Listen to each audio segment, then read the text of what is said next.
જય શ્રી કૃષ્ણ વૈષ્ણવ। જીવોના 3 પ્રકાર હોય છે: પુષ્ટિ સૃષ્ટિ, મર્યાદા સૃષ્ટિ અને પ્રવાહ સૃષ્ટિ। પ્રભુ સાથે પ્રેમ કરે તે પુષ્ટિ સૃષ્ટિ, શાસ્ત્ર અને સત્પુરુષને સાનુકૂળ થઈ અને જીવે તે મર્યાદા સૃષ્ટિ।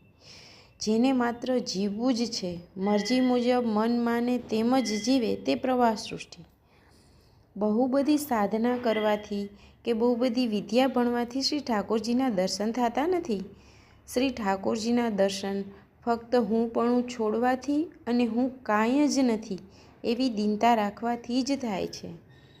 જીવ માત્ર એક સ્વરૂપને ભજે, અન્ય સ્વપ્નમાં પણ ના સ્વીકારે, ત્યારે શ્રીજી દર્શનનું સ્મરણ તો શ્રીજીના અનુગ્રહથી પ્રાપ્ત થાય જ છે। ત્યારે જીવ કૃતાર્થ થાય છે અને ભગવત દર્શન શક્ય બને છે। પરંતુ ભગવત દર્શન તો શ્રી ઠાકોરજીની કૃપાને આધીન છે અને શ્રી ઠાકોરજીની કૃપા આપણને કર્મના ફળને આધીન છે। માટે શ્રી ઠાકોરજીના સાક્ષાત દર્શન કરવા હોય તો સત્કર્મ અને સત્સંગને આધીન થઈ અને જીવવું જોઈએ। શ્રી વલ્લભાધીશ કી